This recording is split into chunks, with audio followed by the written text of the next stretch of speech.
We are very pleased to bring together a panel for you about evaluating the NQI Act's first 5 years and envisioning its future. And I need to talk into this for the video.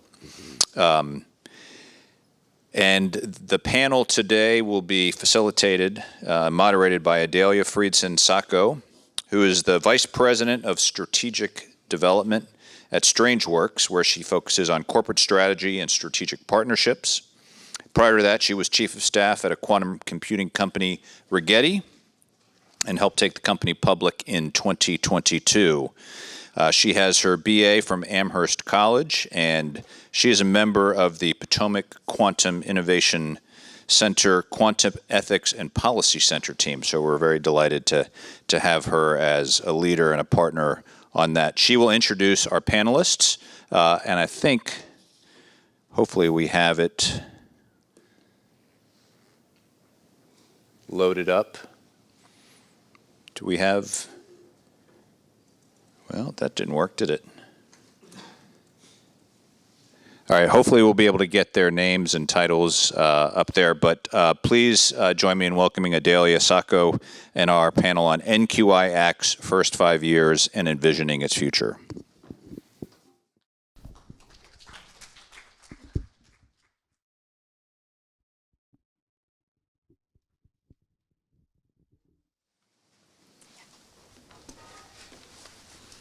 Well, thank you guys. Can you hear me? Thank you guys for coming over across the block to this room. I really appreciate it. Thank you for the nice introduction. So I'm joined by 3 esteemed panelists to my left.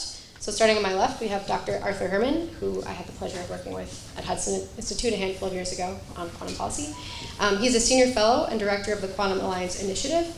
He's also the author of 9 books, including the New York Times bestseller, How the Scots Invented the Modern World, and the Pulitzer Prize finalists, Gandhi and Churchill, and many more. He's a frequent contributor to Commentary, Mosaic, National Review, New York Post, Wall Street Journal. He received his BA from the University of Minnesota and PhD from Johns Hopkins. To his left, we have Dr. Sujai Shivakumar, who directs the Renewing American Innovation Project at the Center for Strategic and International Studies, where he also serves as a senior fellow.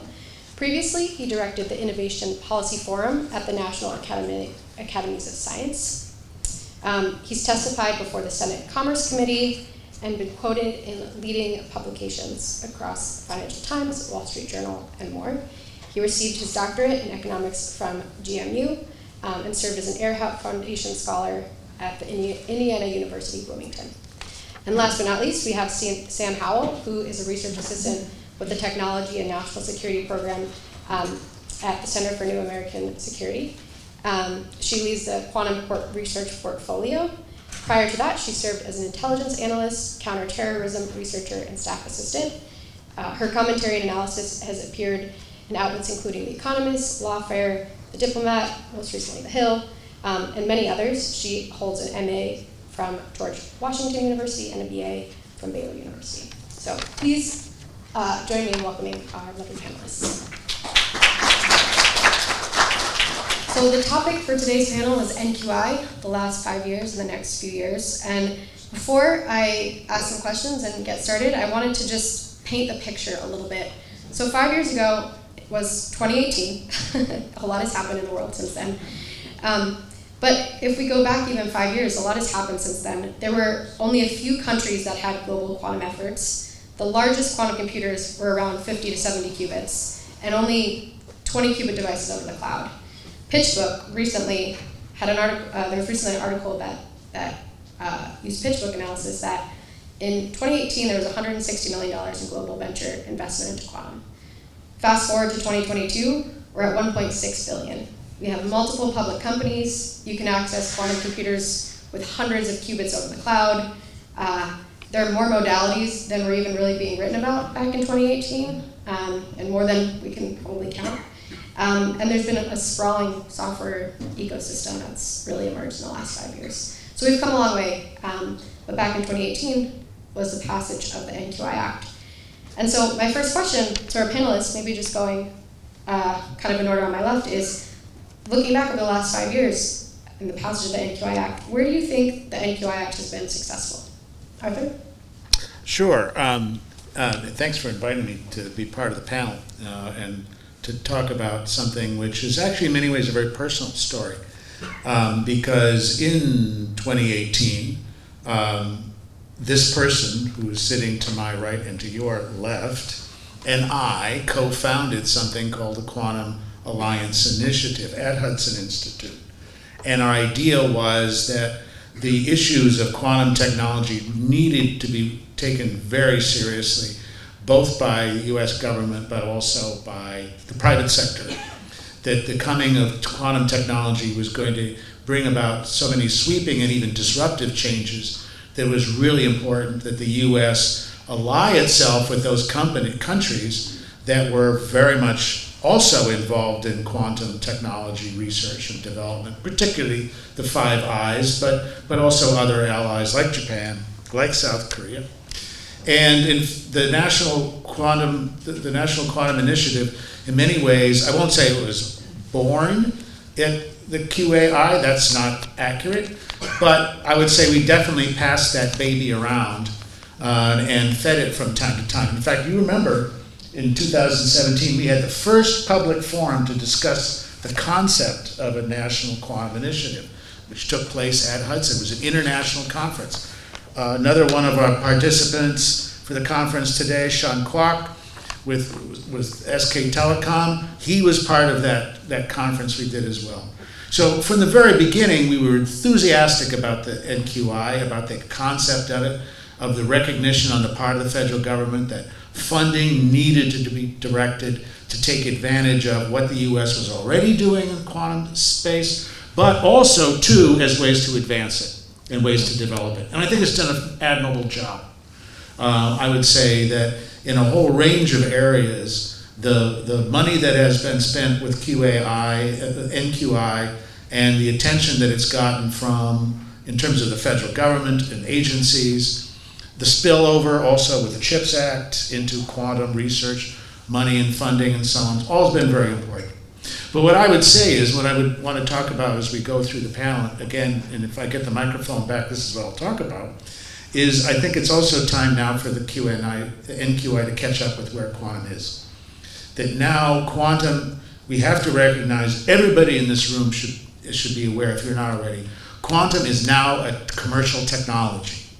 That it is a technology which is now commercial applications, which companies are doing all the time, are taking place every day in every country, and that it's time for the Congress, it's time for the US government, and also for our leading companies to be aware of quantum and to see quantum as part of a commercially realized sector of our economy and what takes place here. That it's no longer just a research and development center that requires constant government funding or funding from foundations to keep going.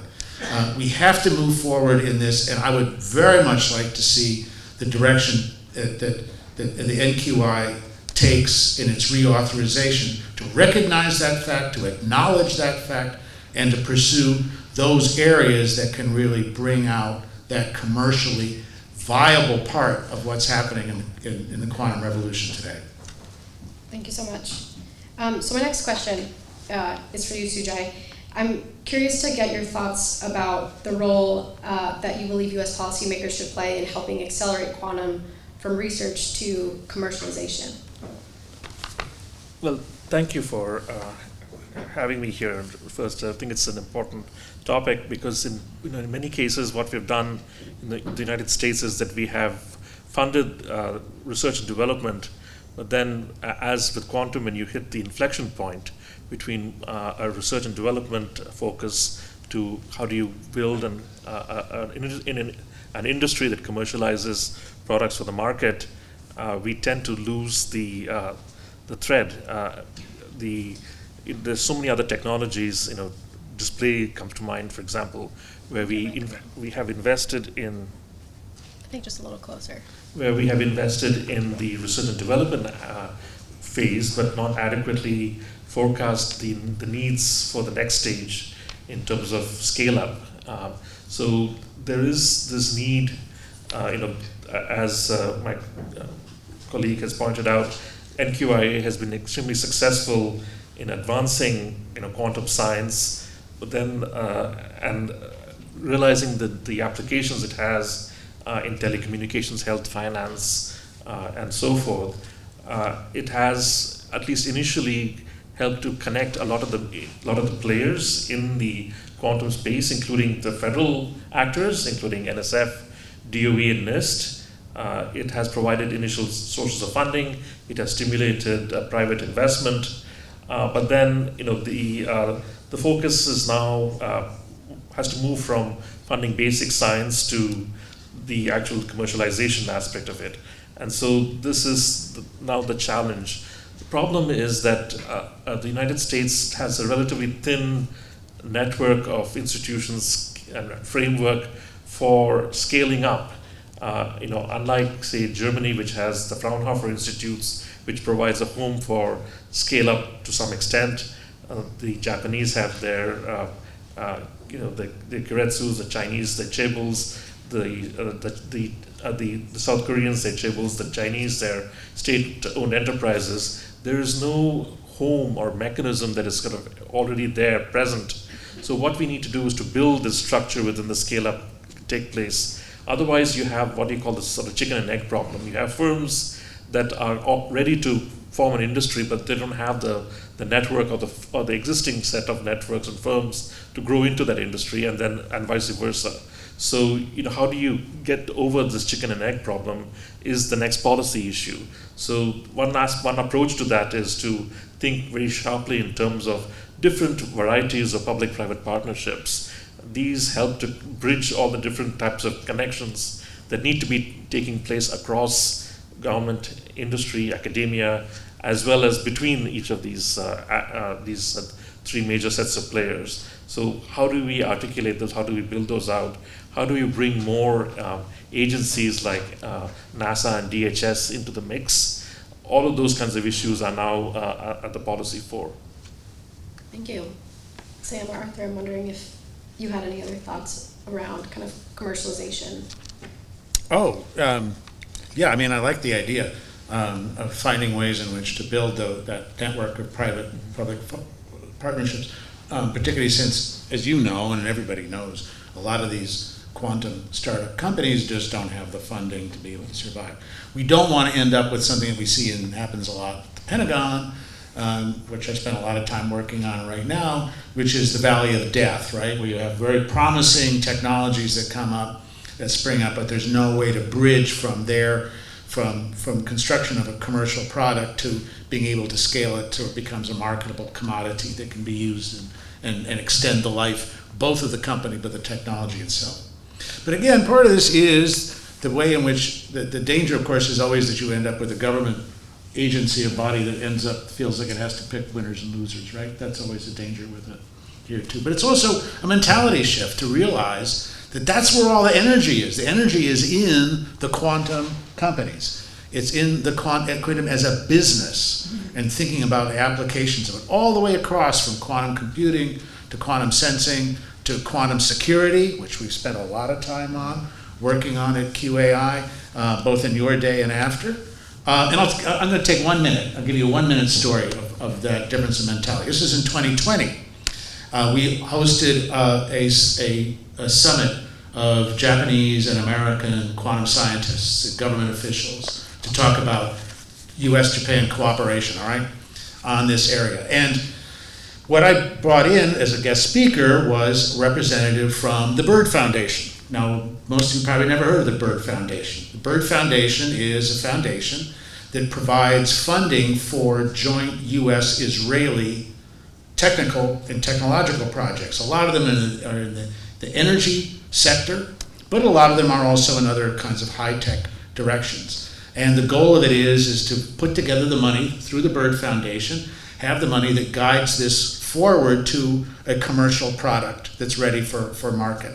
And in fact, it was at that summit, January 2020, that the Byrd representative announced that the Byrd Foundation had just given its first grant to a quantum company, which happened to be Qubitek.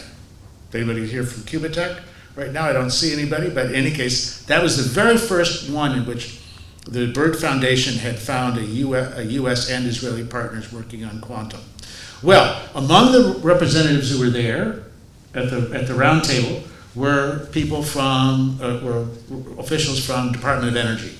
Department of Energy does tremendous work in quantum technology, a lot of really good stuff, including things like QKD and quantum communications. These are really smart people. These are people we worked with. But when the Byrd Foundation presentation was done, they said that's really interesting, but the minute she talked about getting to a commercial product, we lost our interest. That's not what they do. That's not the kind of thing we're engaged in any kind of way here.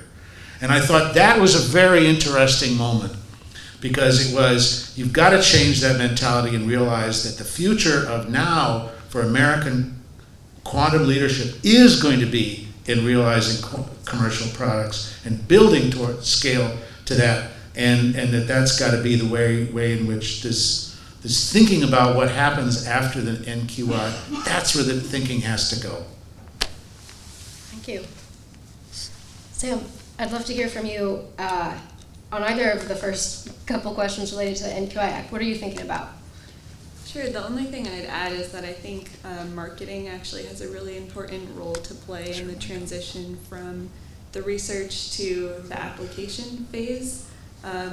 Just communicating what quantum technology does and what its potential is, I think, will be really important for successful adoption of quantum technologies, and that's one aspect that I think is a little bit underappreciated. Great, thank you. I know that something you've written about several times now is workforce development and the importance of workforce development and STEM talent related to quantum. Would love for you to speak a little bit more around what policies you think have been successful, what you think is missing, particularly related to quantum. Sure, absolutely. So I think the definition of what a quantum workforce should look like is still unfolding. It's not really clear yet what jobs, skills, and degrees will be relevant to the quantum workforce, and therefore it's a little bit difficult to assess how we're doing and what our requirements are. But I think what's increasingly clear is that we're going to need a mix of both, PhD level expertise in quantum and general STEM talent. And I'm a little bit more concerned about the latter. The United States demonstrates some pretty concerning trends in the number of STEM graduates who are ready to step into general STEM careers. This includes like basic data scientists, software programmers, who are, potential employees for a variety of tech industries, semiconductors, critical minerals, quantum. So that presents some challenges for the quantum industry, because you're not only competing with international partners for talent, but you're also competing domestically with other tech industries. Thank you.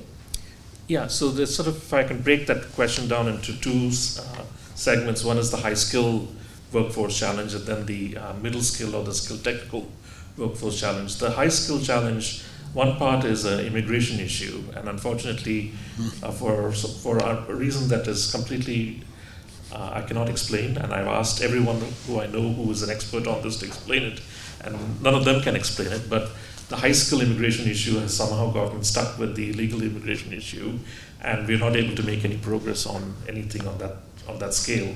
So we may well have to resort to some sort of a workforce agreement or workforce mobility agreement with countries like India to help to solve that particular issue. The other part of this is our STEM, domestically educated STEM workforce. Part of it is to encourage more people to enter STEM, although that is a bit more of a generational strategy. It's not something that is very short term. The other aspect, of course, is that we train our citizens in physics, engineering, mathematics, and so forth, but they often leave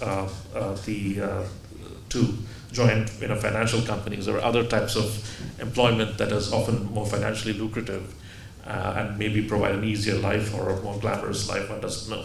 But this More glamorous than quantum. Come on. well, that's that's the opportunity there. So we need to make sure that these sorts of opportunities are advertised, and as we say, the industry becomes turns the corner from research to commercial opportunities. Hopefully, those opportunities will be there, and it has to be, as you pointed out, sort of a marketing exercise as well there.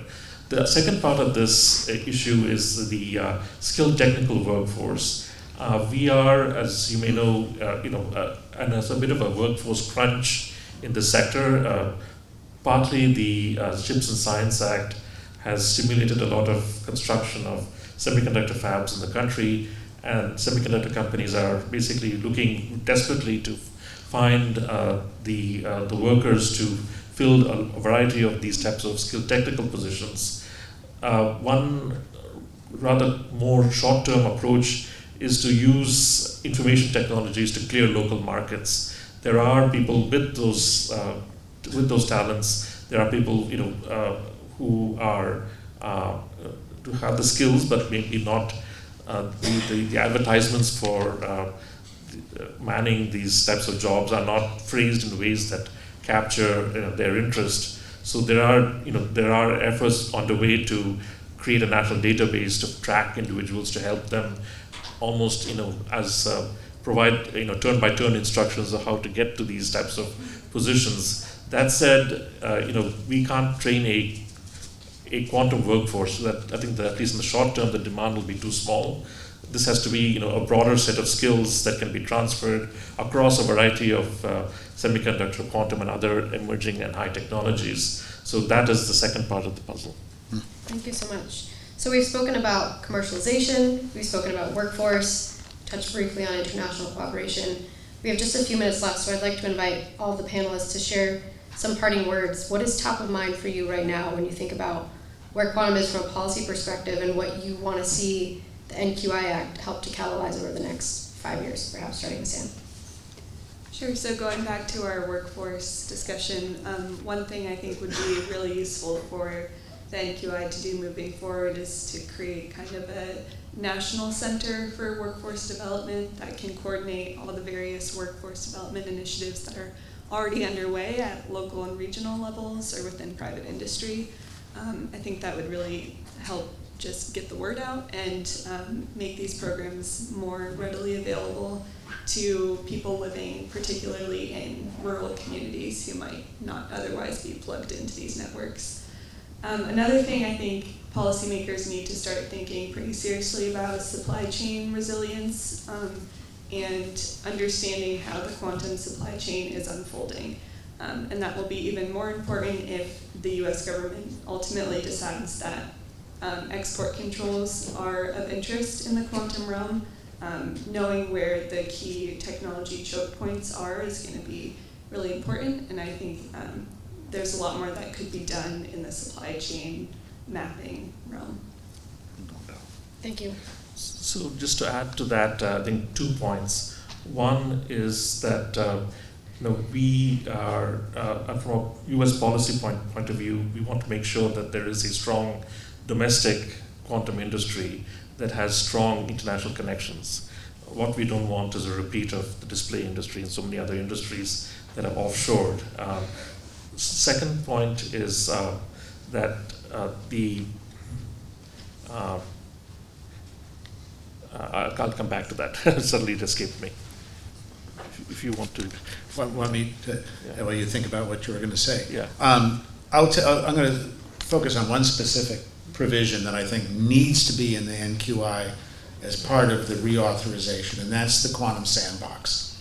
The bill that was put together by Senators Blackburn and Lujan for a quantum sandbox that would allow for companies to test and to run their programs and applications in this kind of way.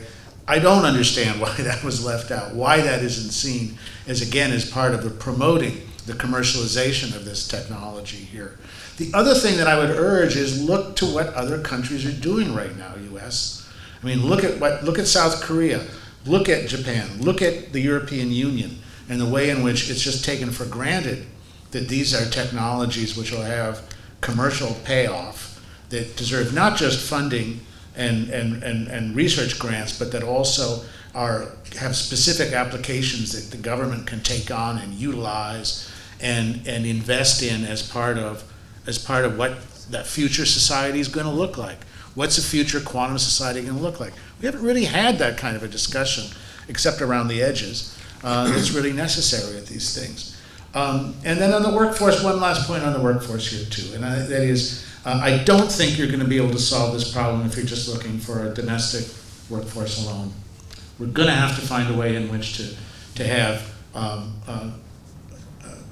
non-Americans, non-U.S. citizens who come here to study here, to find ways to keep them here, so that they feel like their future could be as part of an American industry, not just going back home or going to other opportunities that we've got the opportunities here. There's a whole outreach to minority groups, an outreach to women. All of these things, all of these channels need to be directed in ways, again, to think about it in terms of not just the requirements for a workforce, but what a workforce gains by embracing a career in quantum. Yeah, thank you for that. And I'll So just, I just remembered what my second point was, if you can indulge Of me. course. So there's actually an interesting contrast between how the world is adapting in the semiconductor world and how the opportunities emerging in the quantum world. Semiconductor, the value chain sort of grew and evolved during a period of relative geopolitical stability, and now that world has changed, these companies and suppliers and all the other parts of that ecosystem are now adapting to become less dependent on China to some extent, more redundant in some respects, more resilient in other respects. With quantum, there is actually an opportunity to set the framework within which the industry can grow globally into the future, one that is perhaps less reliant and doesn't make the same geopolitical bets as the semiconductor industry did in its expansion worldwide. Yeah. thank you so much. I want to thank my panelists, and I think underscore what you said, Arthur. Strangeworks and myself also are very strong supporters of the Sandbox Act, and I think that's important for being in the NQI Act. So, And if it doesn't get into NQI reauthorization, then by God, bring it out as a separate piece of legislation. Agreed. But I want to reiterate my thanks. We talked about commercialization, we talked about workforce, we touched upon supply chain. So please join me in thanking our panelists for today's discussion.